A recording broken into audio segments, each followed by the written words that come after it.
guys, this is Collin Moshman for TournamentPokerEdge.com. Today we're going to start a three-part series looking at interesting spots from a recent $7.50 bounty builder deep run played on stars. We're going to focus mainly in the early and middle game at least on hands where hero VPIPs. And let's kick things off with this pocket tens hand. Here from under the gun, I would raise approximately fives plus. At 100 blinds, it becomes a lot more reasonable to open any pocket pair. But here at about 60 blinds, I would default fold the bottom pocket pairs of deuces through fours. Here comes in with a nice 2.5x open raise. And we go to a flop four-handed. Really important thing in spots like this before you decide on your action is you want to know if you're going to be willing to stack off. And here the answer to that question is yes. Reason for that is that we have an overpair and the stack to pot ratio is about 5, which means that we're going to be happier to stack off compared to if stacks were deeper. So for example, if we're 10,000 deep, then we're probably not going to want to stack off. But here this is going to be a spot, particularly against these two guys, we're going to be happy for all the chips to go in. So we can bet here something like 550 and against a raise, get it all in at the flop. Sizing wise, I think this is a little bit too small in a very coordinated flop multi-way. Again, I'd go more like 550. Small blind calls. Now the small blind does have 6x in his range. In fact, this 6 improves his range more than ours. However, with that said, we should still bet here because a huge part of his range is going to be draws. We don't want to give those a free card. So we should go ahead and fire about 900 here. Here he does that, and our opponent folds. So a nice line throughout that hand. In the big blind, we're going to defend any non-junk hand. We're getting close to 8 to 1. So basically, if we have a bottom 15% hand, we might fold. Some of the strongest hands we would fold here would be around Jack 3 offsuit. We would fold 6 deuce and 7 deuce off. We would fold any two suited cards I would call here. And of course, our pocket first, we're going to toss in the extra 80 chips. And when we miss on a coordinated multi-way spot, even against this very small sizing, we can just chuck fold. If we have the 4 of clubs, I will call this bet, but without the club, and also sandwiched in between the better and this player, we should fold. Next hand is pocket fives. First thing we want to assess in these spots is whether or not we have the implied odds to send mine. If we do, we should almost always make the call, at least call. In some spots we want to 3-bet. And if we don't, then we want to assess if we have other good ways to win.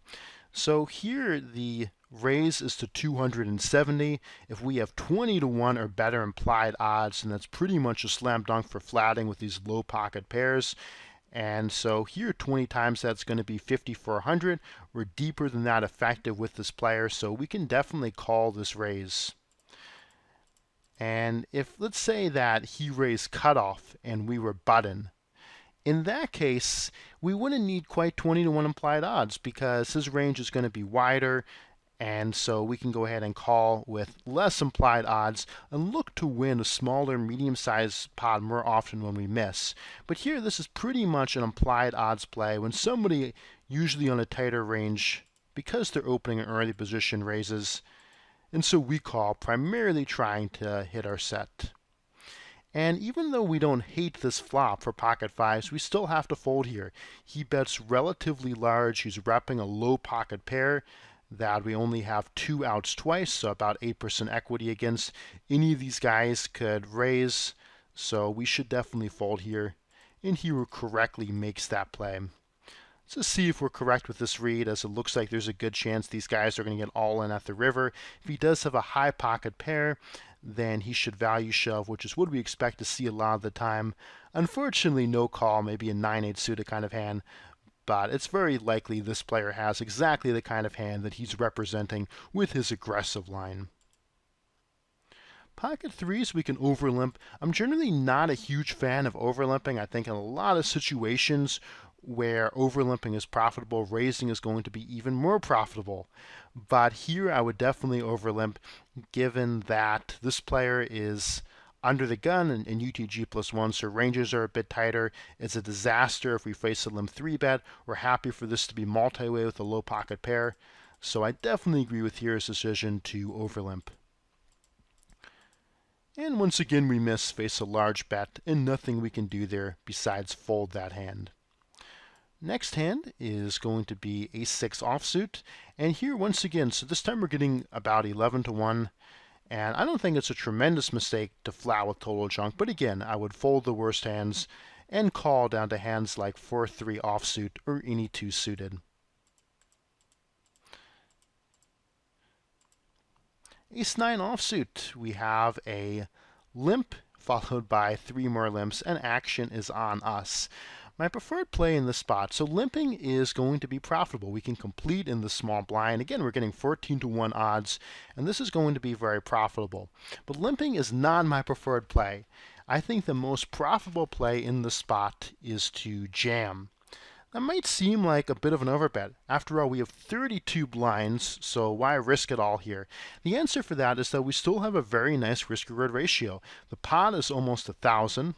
We have 4,400 left to jam, so we would be risking less than 5 times what's out there. Nobody has shown all that much strength, so a lot of the time we're going to just pick up this pot uncontested, which is a great outcome for us. And when we're called, that's not a disaster because of the fact that most of these players, all of them in fact, cover us. And so in a low stakes bounty builder, it's not too surprising if somebody calls and we're actually ahead here. You know, we're called with a hand like by Jack 10 suited, or we're flipping against the pocket fives, and with all of the overlay, those are totally fine outcomes. So jamming is my preferred play, followed by completing. We could also raise small, but out of position with how large the pot is, again, those are the reasons why I prefer shoving. And just to finish up that analysis for 1 second here, if my stack is basically anything under around 5K, I would jam, and anything greater than 5K, I like completing.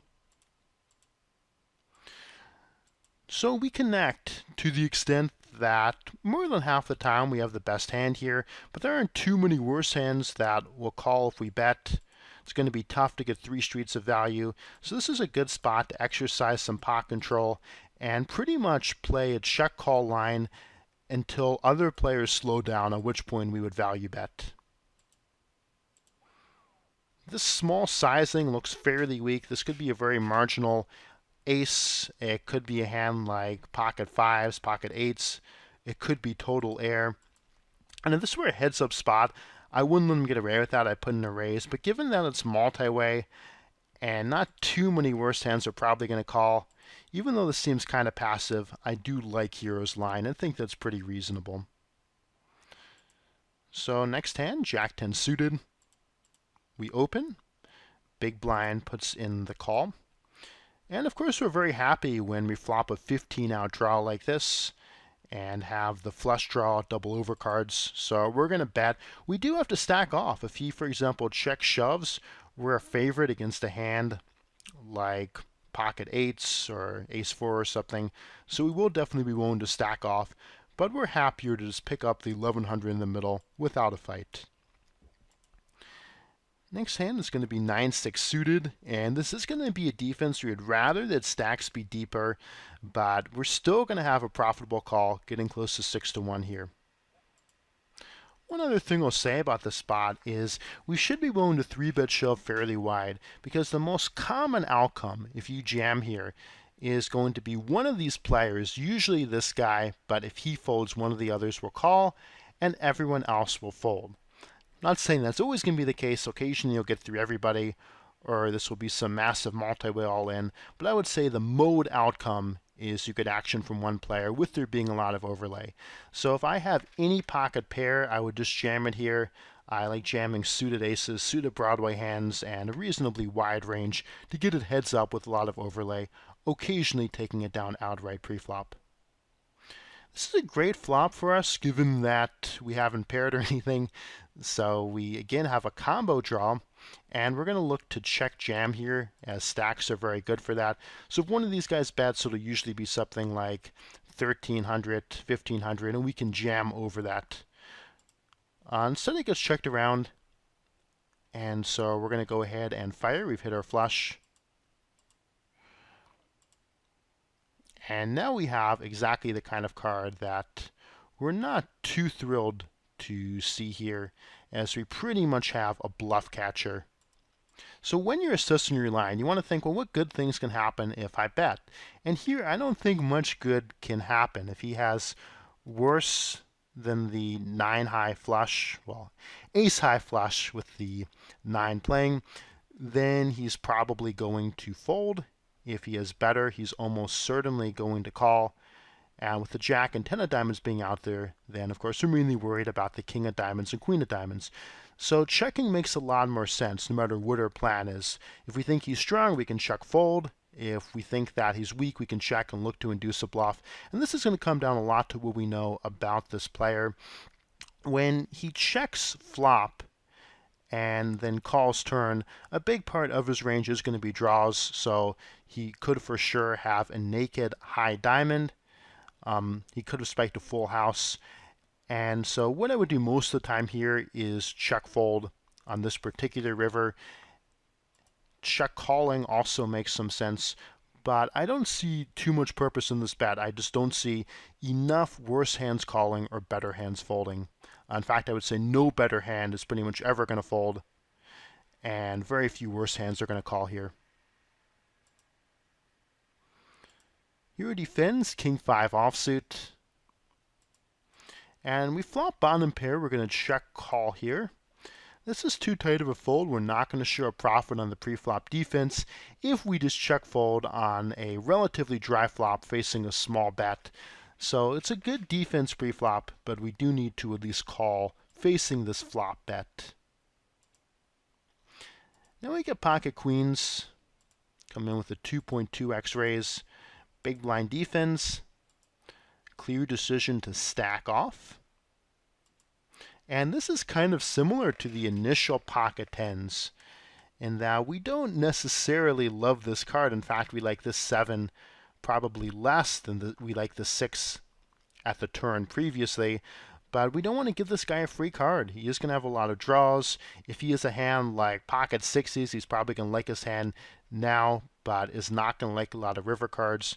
So I would just bet right here and put out a bet of, say, 1800. Now you might say, well, what if you get check shoved on? And that's not really ideal. We don't want to see that, but we'd pretty much be committed. We can't fold at that point in the hand, so I would stack off facing check shove. And I understand why here it checks back to exercise some pot control. And again, though, my preference is just to go ahead and bet this turn. Our opponent bets. We're definitely going to call here. Every single draw has missed. We beat bluffs. We only need to be good a quarter of the time, and we're good much more often than that. But at the same time, I don't think this hand is good enough to value raise. So if we do jam here, he's going to fold all of his draws. And he might call, for example, a hand like pocket 8s. But that hand is one that he's likely to have 3-bet shove pre-flop anyway. So calling is definitely going to be the play here. And we beat his 5 high. King Queen suited, our opponent jams. There's not an easy way to incorporate the progressive knockout using software like ICMizer until the final table, but there is a little trick that we can do. When we call on win, assuming the player has a starting bounty, that's going to be worth about half of a starting stack. So the pot would go up from 6,000 if we win like it normally would to 8,300. And so we can say the pot is effectively 8,300. It costs us 4,400. And so we're getting reasonably close to 2-to-1 to make this call. And for that reason, we can call quite a bit wider than we otherwise would. So I want to pull this hand up in Equilab. And what we can do, now if we just get 2-to-1 even, this is not going to be a great spot because for one thing, the effective odds we're getting are not quite 2-to-1, so we want better than 33% equity. Plus, sometimes this guy is going to rake up with a real hand. But I would say if you have 40% or more equity against his range, that should be pretty much a fist pump.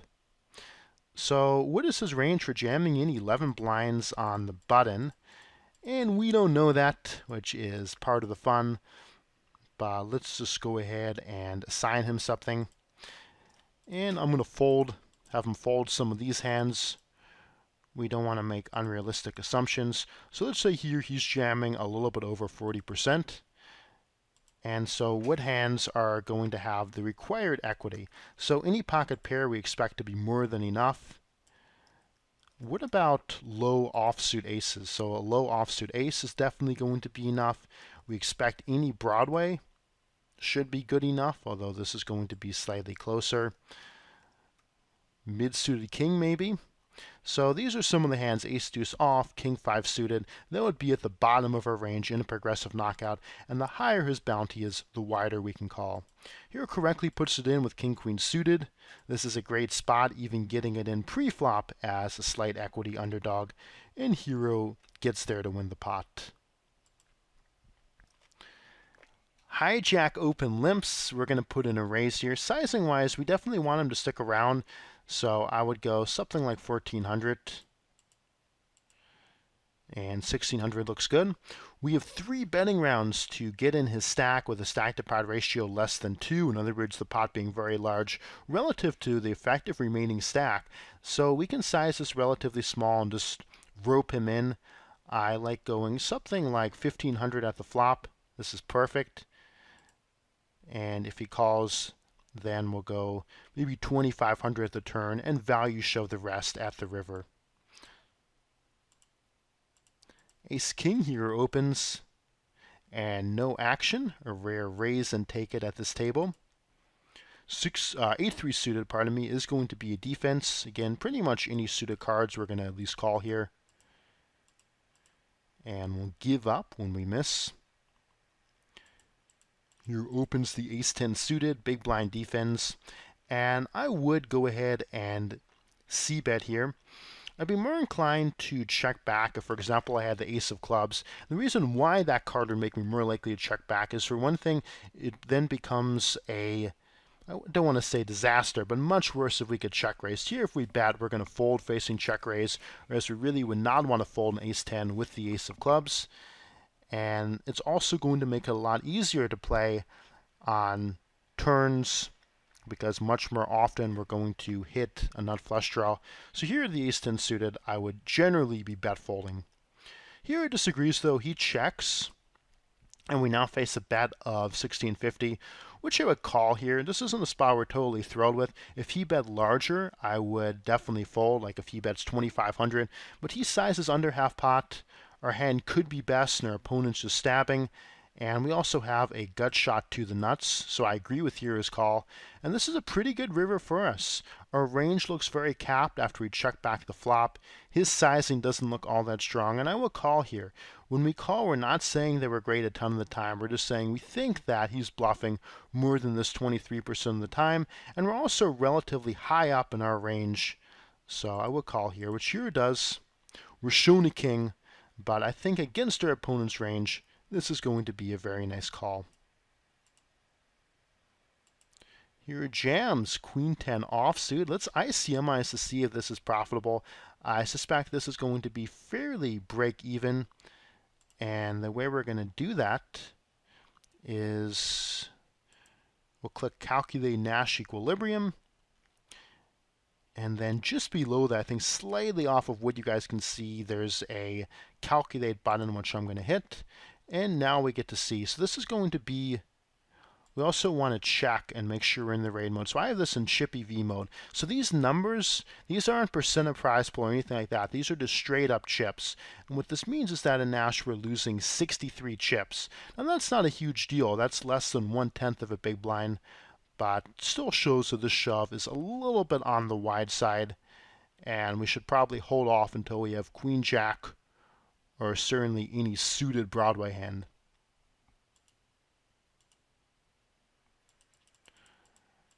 But unfortunately for here, no action.